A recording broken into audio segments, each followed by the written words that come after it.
I'm really excited about the opportunity to talk on the subject of consciousness, and I will be doing this for the next few Sundays with an interruption of the Gemini Solar Festival. But this morning I am going to be talking about some of the basics of consciousness. What is consciousness? If you are aware as much as I am of how people talk about consciousness, you know that it means different things for different people. I know the word consciousness is bandied about in the spiritual community, in the psychological community, and rarely do these communities ever agree on what consciousness is. And I also know that there are some very powerful organizations that, one in particular I'm thinking of, that has been researching consciousness for a very long time. Yet they haven't been able to really get to the core of what consciousness is. Yet the teachings of hierarchy, which are given to us through Helena Rourke, Alice Bailey, Blavatsky, and more recently, Torquem Saraydarian, they define and explain consciousness in very scientific terms. Once the explanation of the scientific terms has been covered, then they give us an understanding from a very practical and expansive spiritual and psychological way that we can put it to work in our lives and really understand it. So that's my intent today and the next few Sundays, is to share what the teaching tells us about consciousness. So it's so powerful and so incredibly beautiful, but perhaps the most important point of understanding what consciousness is that you can put yourself alongside this definition and see where you yourself may be in consciousness. So we're not going to be bantying about, and using the word consciously frivolously anymore, because now we're going to have the substance behind it. So let me begin with this. And the first thing is to realize that consciousness has a core.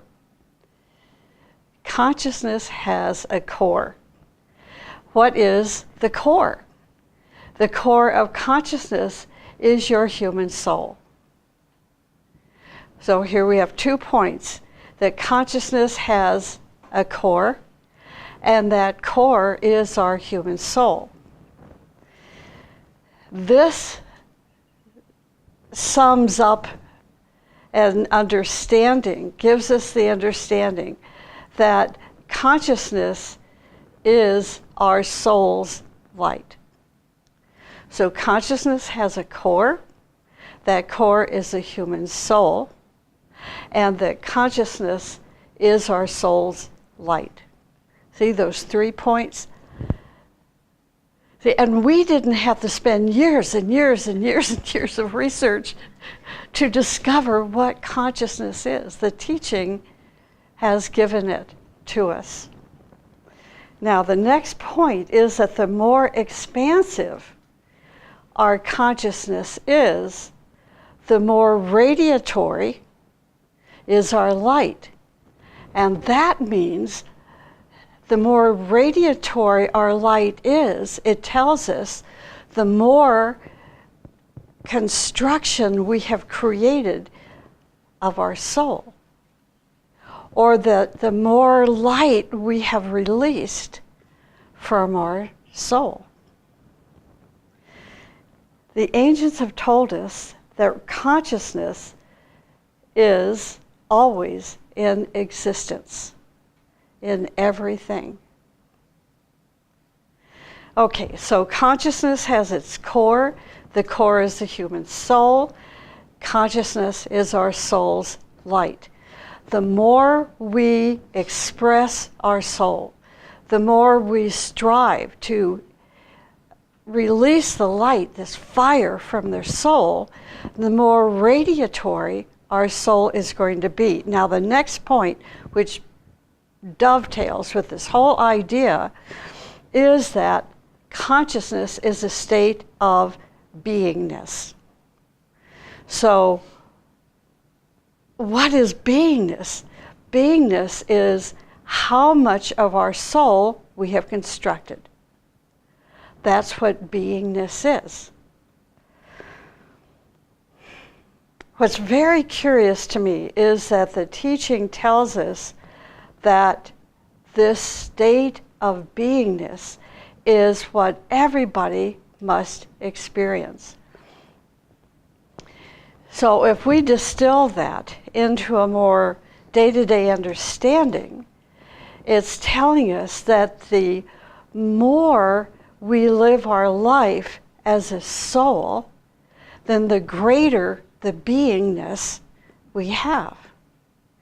That means we're no longer the puppets of what mom and dad told us we were or were not, what our teachers as we grew up told us that you are or that you are not. See, when we experience beingness, that's the degree that we can experience this beingness is the degree that we are living our purpose in life. Everything else is superfluous to that. The more complete the construction or the unfoldment of our soul, then the greater is the light of our consciousness. And I'm going to talk a little bit more about that in a few minutes, but let's start here because this is a question that I've grappled with. If the teachings are telling us that everybody must experience consciousness, then how do we do this? And the teaching says the way to experience consciousness, one of the ways, is through creativity. Now here is a quote, two quotes. Creativity is like a river that never stops and goes into infinity. Creativity is like a river that never stops and goes into infinity. So that would be like a seed thought that you can think about, with yourself. The next quote is this: to create means to take an idea, a lofty, a higher idea, and put it into form, but not just a dense physical form, but into finer matter in which our ideas slowly descend or slowly precipitate, slowly develop. And in this process, then an idea eventually becomes tangible.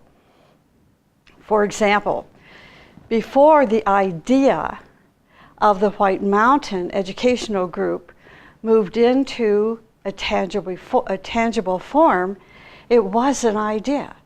It started as an idea. As that idea began moving closer and closer into consciousness, then activities to bring that idea into form took place. And interestingly enough, is that process continues even to today. While the light of the group consciousness and beingness expands.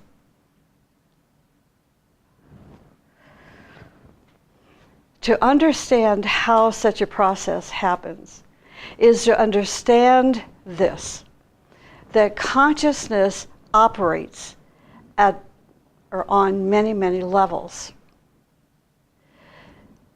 Where does it start? We have, for example, we have brain consciousness. We have astral consciousness. We have mental consciousness. Those are the three levels that most of us, most us being humanity, have some cognizant of having a brain consciousness, having an astral consciousness, and a mental consciousness. But some also have intuitional awareness, triadal awareness, monadic awareness, and awareness of the self. This is what's very interesting to me. It's so interesting that I would love to talk 3 hours about it, but I can't. So, because we have such time restrictions here. Brain consciousness, astral consciousness, and lower mental consciousness can prevent advanced thinking. Brain consciousness, astral consciousness, and lower mental consciousness can prevent advanced thinking. This is just dovetailed with a quote that I was reading from the book My Teachers by Sina Fosdick, where Helena Rourke had a dream. It was a visionary dream, and in this visionary dream, she was talking to a scientist, and she told the scientist to let go of all his earthly understanding, to throw it away. Can you imagine that you've been to school for college 6 or 8 years and you've put hundreds of thousands of dollars, particularly these days, to get your graduate degree, and at that commencement exercise, the president of the university says, now throw everything you have learned away.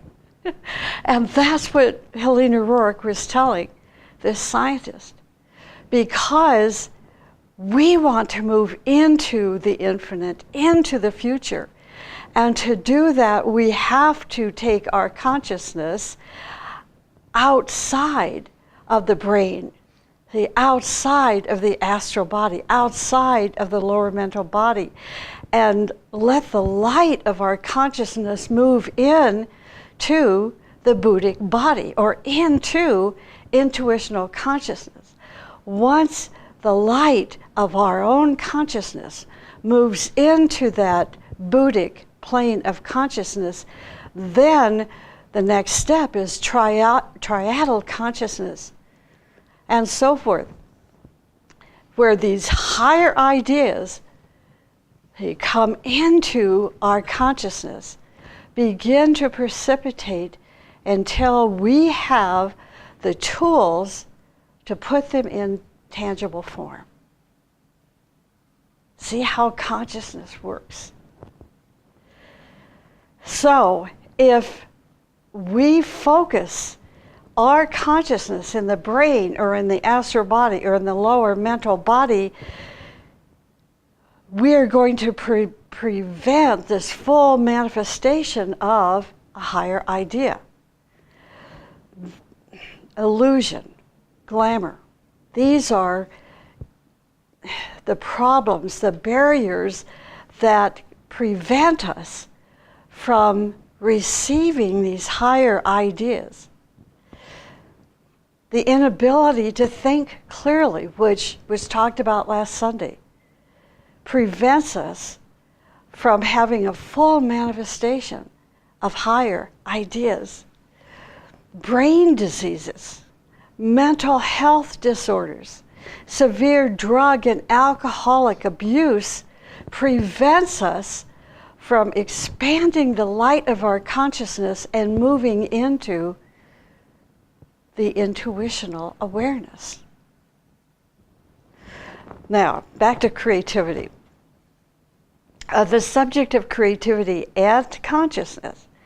Nicholas Rourke, who is a great master artist, wrote, "The awareness of beauty will save the world."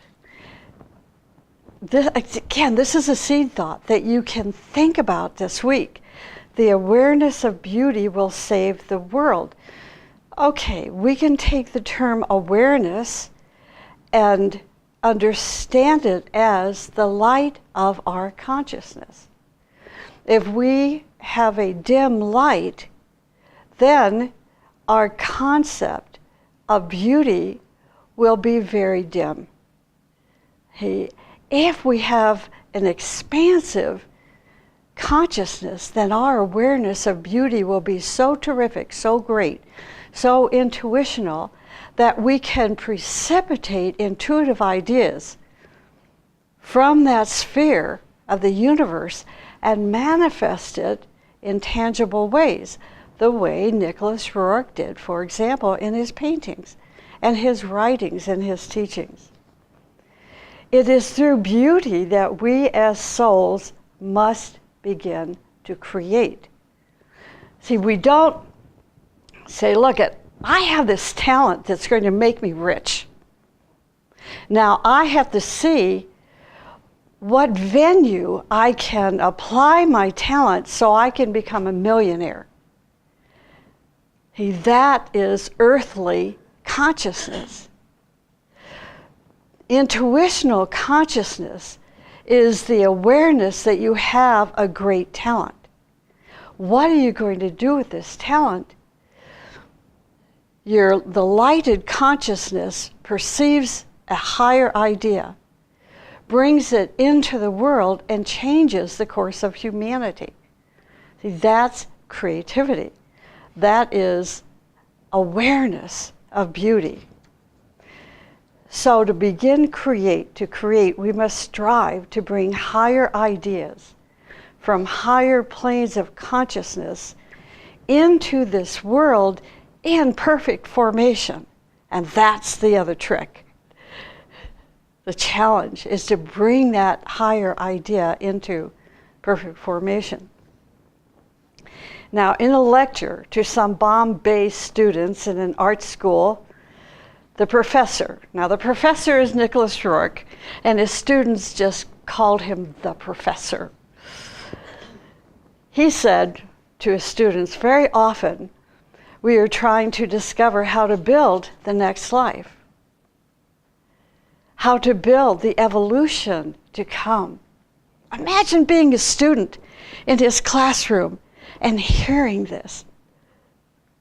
It's terrific.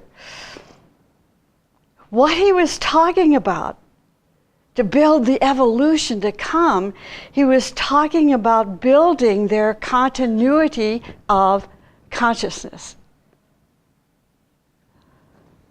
He explained, this is our duty. This is our duty. And he said, you will all very soon wish to build up your own lives. And certainly you will wish to build up a happy life. What is the best medium, he said, to reach this happiness?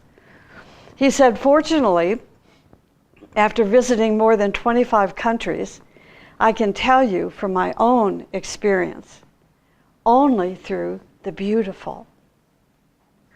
We are divided in so many experiences, and yet everywhere, he said, is this same feeling of the beautiful. He said, you note that I am speaking about the sense of the beautiful. And it is our duty to introduce in our lives this general sense of this great conception. Okay, if we can take that part for just a moment, what does he mean about sense? He said the sense of the beautiful. Well, if the light of your consciousness, the light of your soul is minimal, is dimmed, then that sense of the beautiful will be cosmetic. It will be cosmetic.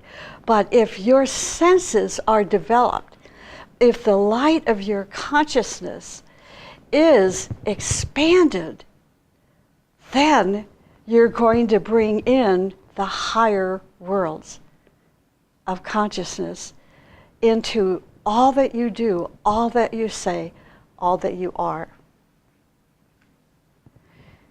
In summary, he said this. He said, the chief thing is to have an inner sense of the beautiful. See, and their college education can't buy that for them.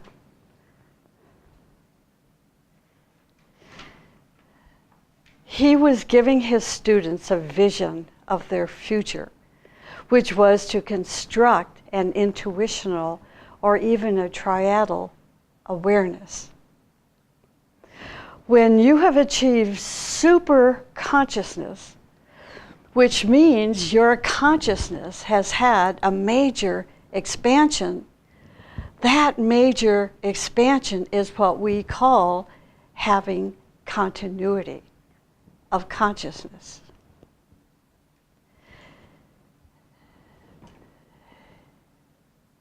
And it's interesting, when you think about continuity of consciousness, it means that you have a sense of continuity with all of your experiences. When you make a decision here, that decision has a definite relationship with the past and with the future. See, it's not an impulsive or even a compulsive decision. It's a decision that is made through the light of your consciousness, the core of which is your soul, which constitutes this life's purpose. Your consciousness contains all experiences of your past lives. Isn't that interesting? Your consciousness contains all experiences of your past lives. What does this mean? This is so amazing. It means that your consciousness is an accumulative light. Your consciousness, this is really important to make a note of so you can remember when I have another paragraph to share here. Okay? So there's the continuity. Okay. Your consciousness is an accumulative light that grows and expands. So set that aside for a moment. Okay, but also it contracts. Oh, darn. It also contracts and shrinks and petrifies if we force it, if we force the light of our consciousness to operate against its own laws and principles and standards. If it forces itself to work against its own laws and principles and standards. Think about this. It's not saying the laws and standards and principles of the church or of the Bible or mom or dad or the teacher.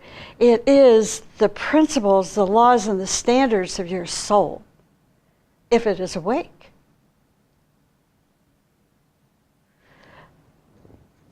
And if we don't, then, if we don't operate within the laws of our soul, within the principles of our soul, within the standards of our soul, that's when our light begins to contract. So here's an answer as to how somebody can move from being small to big in terms of power and influence, and then fall from grace. I don't really like that term, but it's a visual. Because they began to function against the principles and the standards and the law of their soul. They got caught up, in other words of earthly matter. See, when we come into incarnation, it's not to give into material matter. It is to transform that matter with the light of our consciousness. And that takes courage.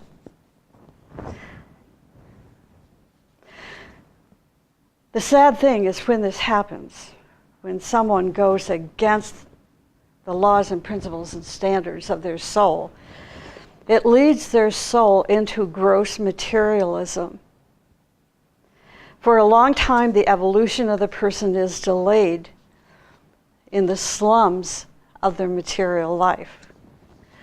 This is why the great ones tell us to be very cautious and not to force our nature by trying to do advanced meditation or religious or mystical practices or using any kind of mechanical means such as drugs and chanting and breathing exercises, because it's not natural. You know, and you may say, but it works for me. Well, I can tell you it doesn't. When you have a lighted consciousness, you don't need drugs. You don't need artificial stimulants to release light from your soul. And if you do use such stimulants and mystical practices and so forth, you're not in rhythm and harmony and balance with those laws and principles and standards of your soul. So you can't force your soul into being something contrary to its life purpose. What you're doing is forcing darkness into this great potential that you've been given to be. People who are behind in their consciousness create imbalance in their lives. Imbalance, what does imbalance do? Imbalance creates friction. Balance is gained by steadily expanding our consciousness. In advancing our consciousness, we do not create imbalance because life is an advancing current. It is in falling behind that we create imbalance and suffering. A person undergoing the process of refinement of his consciousness and transformation does not use methods of aggression, competition, and superiority modes. A person that is involved in separatism and fanaticism, what they do is they eventually produce poison that kills all the seeds of their creativity and beauty in their consciousness. It is interesting that such a consciousness kills, literally or figuratively, in the name of love, where he or she brings darkness in the name of light, enslaves people in the name of freedom. When our consciousness expands, we become aware, not only because we are awake, but also when we are asleep. We have an awareness during our waking day-to-day life and an awareness when we are sleeping at night. So consciousness is not only awareness, but also the ability to control, to direct, and to create. It is not only self-awareness, but also the awareness of the environment.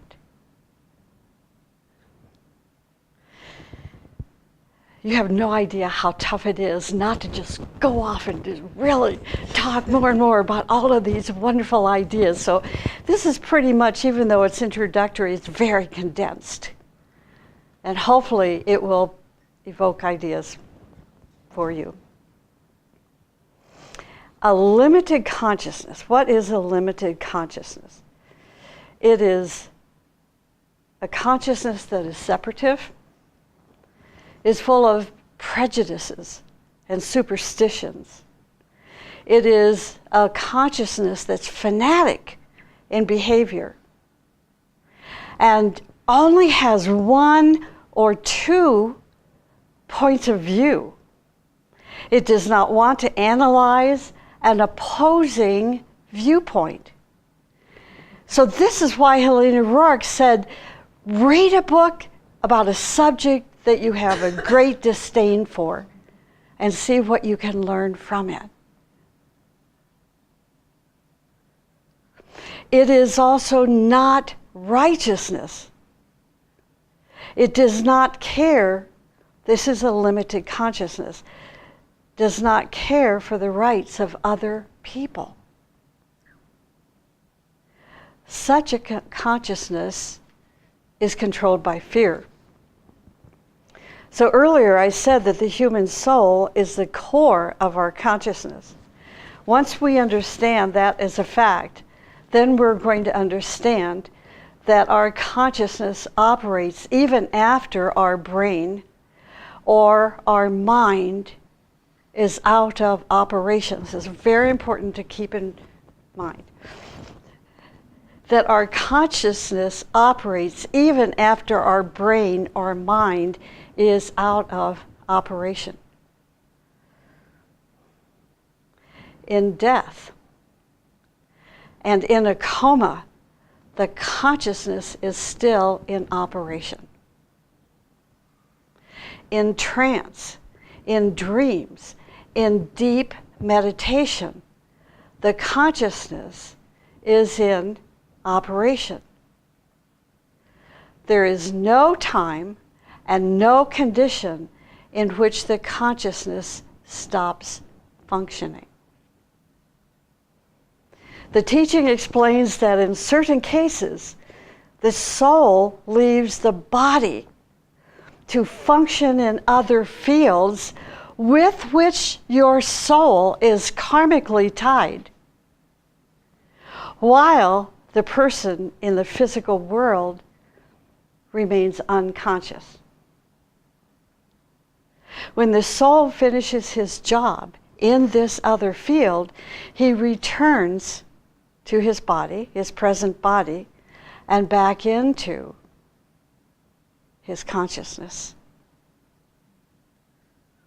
See, there's so much to talk about here. It is so deep and so profound and so mysterious.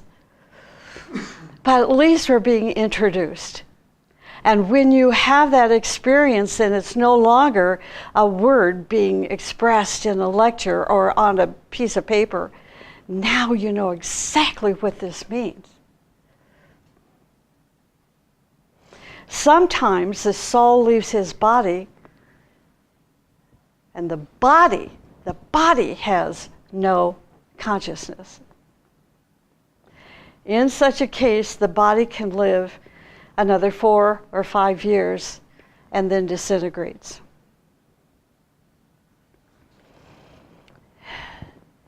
Consciousness has an electric light field. It has an electrical light field. And this light field is what holds our bodies, our etheric and physical and emotional and mental bodies together. And it is this electric light field that supplies the energy to these bodies. When the body has no consciousness, then the person begins to lose his or her energy and can fall into various difficult situations, including where entities can take over that body. An example I can give, even though it's pretty horrendous, is when you go to a nursing home, for example, as I have, and you talk to elderly people. Elderly can be 60, 70, 80, 90, or 100 years old. And they do strange things, and they say strange things. And they're like, they're not there. And then the next day you come back and talk to them, it's like, wow, this is somebody different.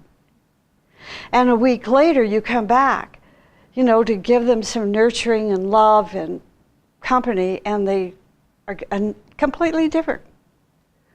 What has happened is their consciousness has left their body and is no longer holding those bodies together in that electric light field, and the entities now have the freedom to come in. And these entities are so excited because they're bound to the earth. And now they have a way to get into a body. Sorry. So by now we understand that consciousness is the light of our soul. But if our human soul is trapped in guilt and in crimes and in base habits, what we are doing is slowly weakening ourselves. And when this happens, we fall into unconscious states. It is then the soul is forced to withdraw and to separate. The good news, this is important. If you know somebody who you know is unconscious and the soul is beginning to separate from them, put them in constant prayer. You can also pray for that person. This would be a scientific prayer, not a pleading to God prayer. You're going to be talking to the self, the capital S self of that being. You're going to be talking to the soul of that being in prayer. Another is through strong willpower. You're going to give that person certain disciplines of which they must commit to so they can bring their soul back into that lighted electric field. Now, this is pretty far out what I'm going to say. If a person is advanced in consciousness, he can leave the body while his body lies in a coma, and then later return to that body. This is an advanced being. Or as the teaching explains, it is also possible, if you thought that was far out, wait till you hear this one.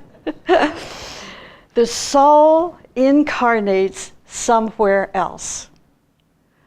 The soul incarnates somewhere else, and he is not interested in his former bodies. Let's say that that person has been in a horrific automobile accident or in a fire. Those bodies have been pretty much destroyed. See, this is what I'm coming up with anyway, trying to think about this.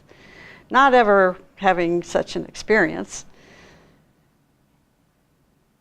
But it makes sense to me that he's not interested in his former bodies. And the other point is, this is another point. I hope I'm not giving too much to you. That soul was not supposed to be born. And he was forced to reincarnate by unidentifiable forces.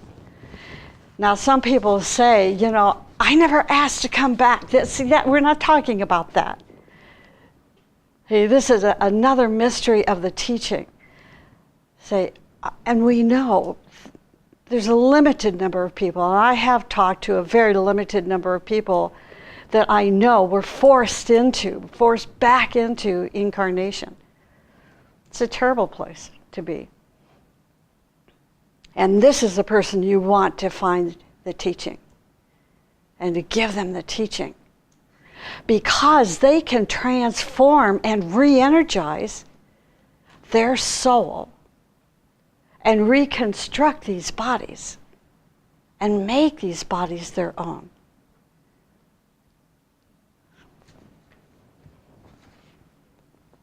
Let me end with this. Are you ready? Okay. A co-worker asked this question: do we have the same consciousness in the next life as we had in the past? And the teaching answered it in this way. He says, you start with the light that you had in the past. You start with the light. Remember I talked about accumulated? Okay. You start with the light you had in the past, but your chalice had many wisdom experiences that your consciousness can use. Also, what we call memory units. Now, this is a new term. You're probably not used to it or don't know about it. Memory units are your permanent atoms. You know permanent atoms. Now you're being given a new term, memory units. Your permanent atoms are memory units. These memory units will be available to you after the fourth initiation. I see, it's another thing to think about. So the consciousness, now listen, this is so important. The consciousness is accumulative, but the contents are not. The consciousness is accumulative, but the contents are not.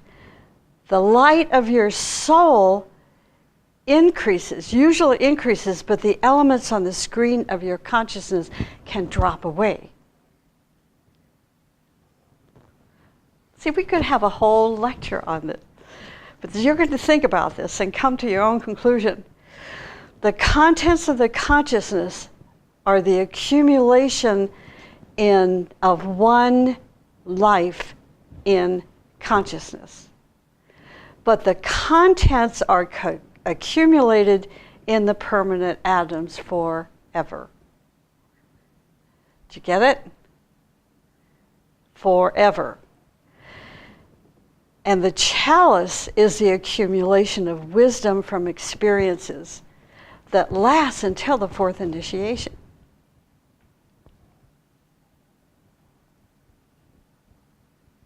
The consciousness can use the contents of your memory units, of your permanent atoms, if your consciousness has access to them. The chalice is the treasury of our consciousness. And it can use the treasury, the consciousness can use the treasury for any need if it has access to it. And we are out of time.